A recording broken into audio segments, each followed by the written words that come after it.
And welcome to another edition of the Nerdy Agent Podcast. AJ, stop texting. I'm trying to coordinate filming. Schedule. We're filming just because the Gophers are going to beat Wisconsin tonight, and we're going to storm the field, storm the court. Yeah, Doesn't mean you AJ's text in gonna the change. podcast. You know how Post Malone's got always tired underneath his eyes? Like AJ will do always working. Right? Yeah, always.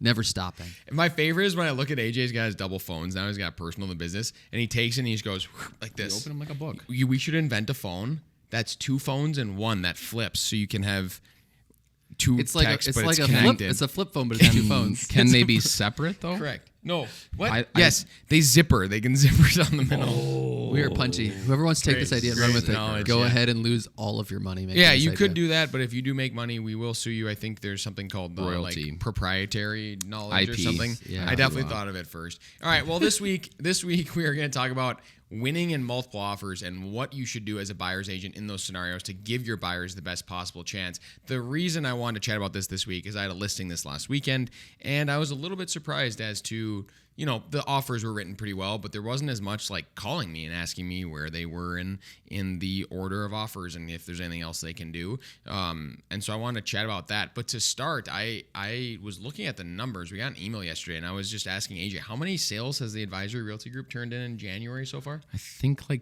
27 or 28. We are doing quite a few sales comparably to, I would say, the market. Probably. 60 it's quite a pending bit. and close for the year. There you That's go. incredible. That's pretty incredible. Awesome Start to the start. year. We are still, believe it or not, even though we're able to get that many sales under contract and have our agents running pretty rapid around, we still have a lot of leads in our lead chat that are not getting claimed that could be good opportunities for other agents looking to make a change.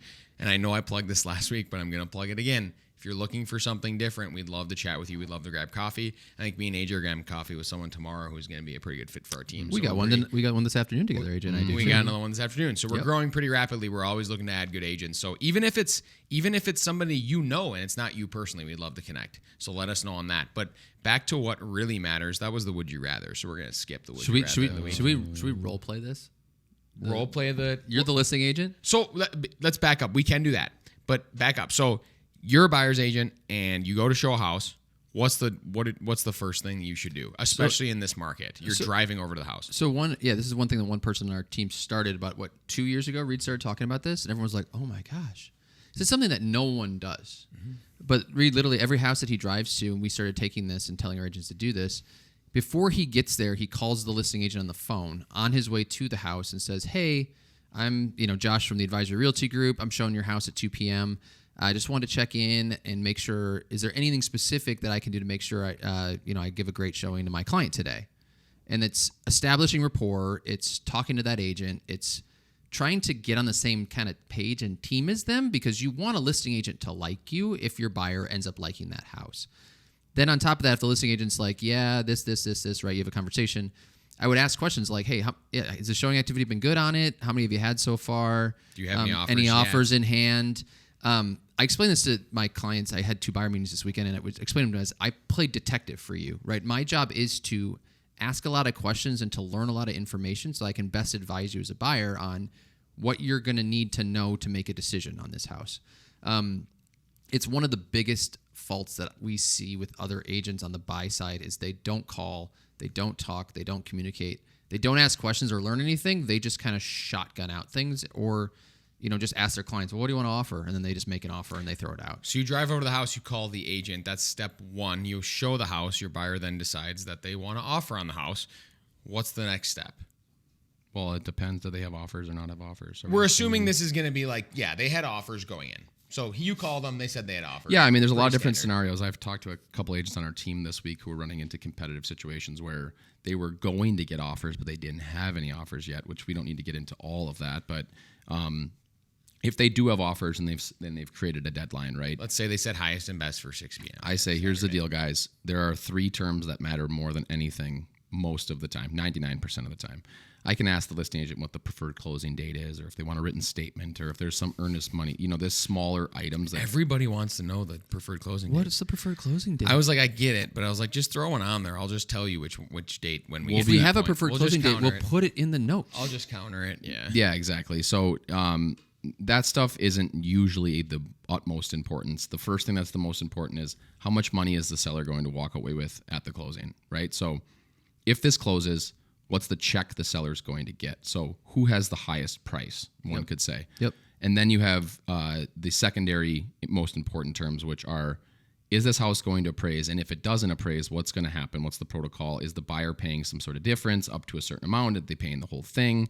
Kind of how's that going to play out? Because a seller, you love that you're getting this high price, but then some third party comes in and says, it's not worth that. And it would be a shame for that seller in a competitive situation to, just be like, I'm getting $20,000 less than I thought I was going to get now because this person said this thing. So the buyer has to do something to make the seller feel good about the appraisal. For those who don't know, we did talk about appraisal guarantees. It was probably a while back.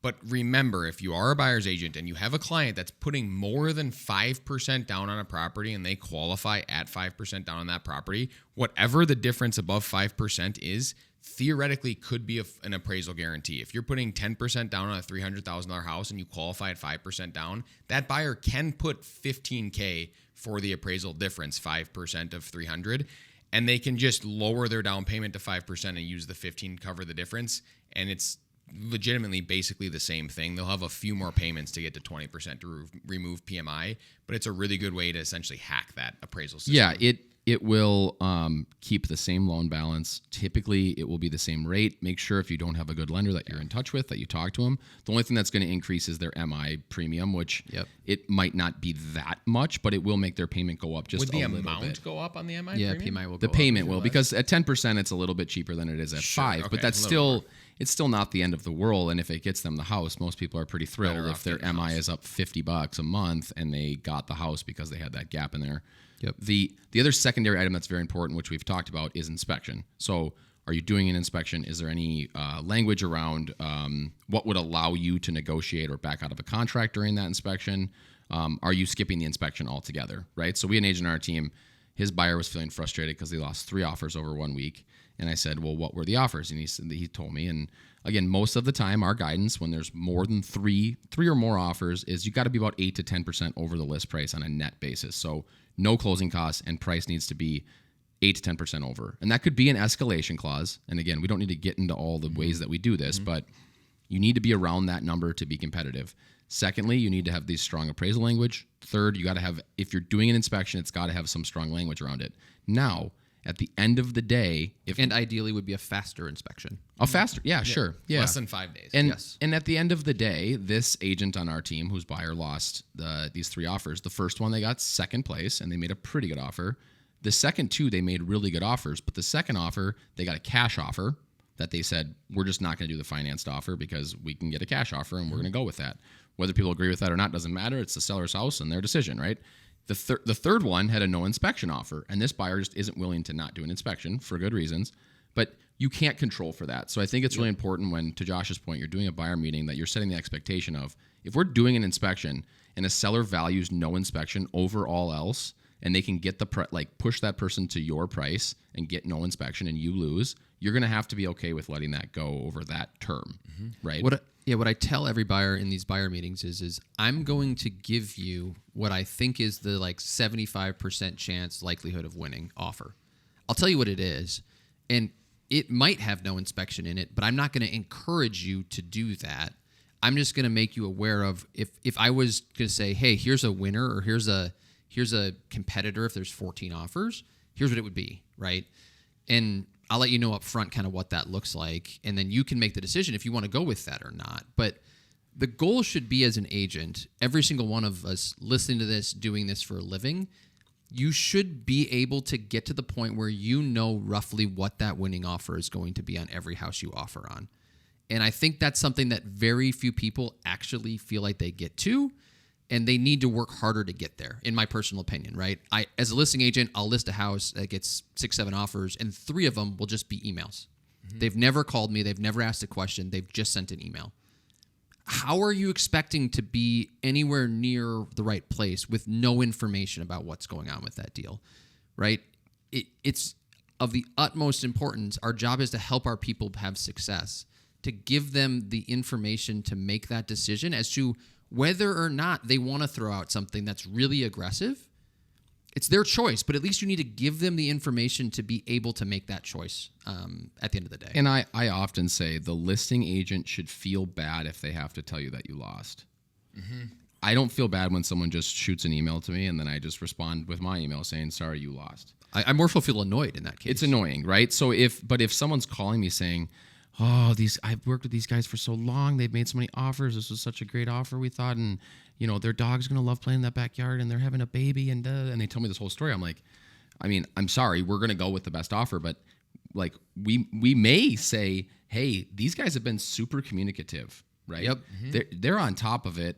They have a great offer. Do you want to see if we can push these guys to be the best offer? Maybe they've got a really great loan officer that I've talked to. Maybe I just know that this agent does a lot of transactions and is really on top of their stuff versus the best offer who didn't do anything, right? Maybe the agent made no mistakes on the PA and the best offer made 4. They missed a bunch of boxes. Exactly. So they know what they're doing. And again, it's not that just because they tell you about their family, you obviously cannot discriminate based on these kinds of things, and you have to inform your sellers. You can't do that. But if someone's being really, really communicative and really thoughtful, you should get to the point where that agent feels bad calling you and telling you, sorry, you didn't win. Yeah, so that goes back to like, you see, so we talked about the like pre-showing call. Talk to the agent. But after you do a showing, do you want to jump in No, or something? so we talked about the terms that would go into that, but you're done doing the showing and they want to offer, then what do you Yeah, do? so or even they liked the house. They liked the right? house. Like because they're same scene 5. They go through the showing. We've had a phone call. They finish the showing.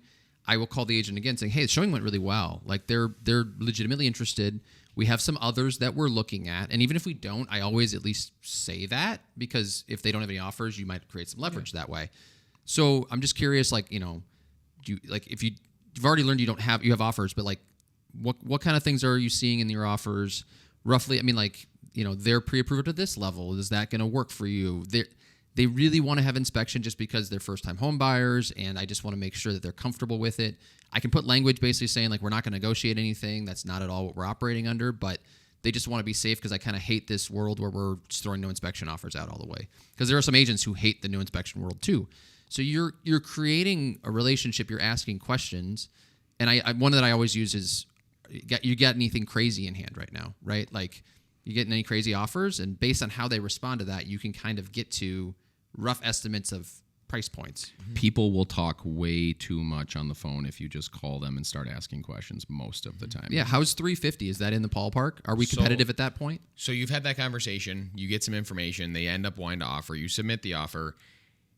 I usually, right before the deadline, like 30 minutes before the deadline, 15 minutes before the deadline, make another call. Yep. And I'm going to say... If you're talking about a situation where there's a deadline, right? Yeah, so multiple offers, they call highest and best. You submit the offer, they receive the offer, you wait until close to the deadline because a lot of people will hold their offers and submit them at the last second. So that initial conversation is helpful. Yep. But if they've rolled in 4 more offers since you talked to them, the agent didn't have that information prior. The last thing I always do is call them and say, hey, where do we stand? Can you give me any idea on where we stand and if there's anything we need to do to adjust to give us a chance to win? Yeah. Or are we in the mix is the one Are we in the mix? Yeah. Are we in the mix? A good one. Yep. And almost just go back through the same thing. Yep. That you said earlier. Absolutely. But then follow up every hour afterwards, roughly. Like just, hey, how's it going? And you need me, I'm available. And I think the other key here that we haven't talked about is just making sure that you're updating your client on what you're doing. So saying, hey, I talked to the agent. Here's what they said before we make the offer. Hey, I just called the agent because we're 30 minutes from the deadline and asked them if we were in the mix. They said we were close, just letting you know. And then an hour after being like, hey, I've reached out to the agent. I haven't heard anything yet. Like doing that kind of stuff makes them feel a lot better. So they don't feel like they're just waiting in the dark and thinking we for sure lost because we haven't heard anything. And what that does is lets them know that you're trying really hard. So if you lose, it's less, they feel less like, well, you didn't do anything. Like what happened? How did we lose? Mm-hmm. And they'll feel more like, well, I guess it just someone beat us. And if you lose, trying to get some information out of the listing agent, and that like the agent on our team did that, and it's like, well, we had no inspection in cash. It's like, that's good to know. So now I can call my client and say, sorry, they got no inspection in cash. You made a great offer. It's just you're not going to beat that. Mm-hmm. Yep. The other one too, we're almost done here, but just before we get to the end, do you have any crazy offers? Are we in the mix? A lot of the times too, I'll just say, do you have cash? Are there any no inspection? Do you have any appraisal guarantees? They typically will tell you those things. And if they do, like if they say, yeah, we have an appraisal guarantee, it's like you're going to lose if you don't add an appraisal guarantee. That just about means every single time, because that's the gold and what they're looking for. Yeah, and read the agent in the conversation, right? So that's the whole thing, right? You make the first phone call, you're establishing rapport. You're not asking for anything from them. You're just establishing rapport. You're actually asking, how can I help you have a great showing at your listing, right? And you can usually tell from that first conversation, like, is this someone that's going to be communicative, engaged with me? Or is this someone that's just like, I'm playing it close to the vest, I'm not telling you anything? And from there, you can then determine how you continue to approach it. But if you make friends with somebody in the first call, and then you say, we're probably interested, and you ask some questions, and they're once again friends with you, they're going to keep offering more information to you as things go, because they're kind of internally rooting for you to be that agent for them. Well, because half of their job is to get the offers and accept one, but the other half is to make sure it closes. And there's a lot of agents out there that don't know how to close deals and get their buyers to the finish line for whatever reason. And so if they feel like you can do that, you're gonna have a better chance to win, and it's gonna be in your buyer's best interest. I think we covered it all. That's all we have this week on the Nerdy Agent Podcast. And as always, remember, be better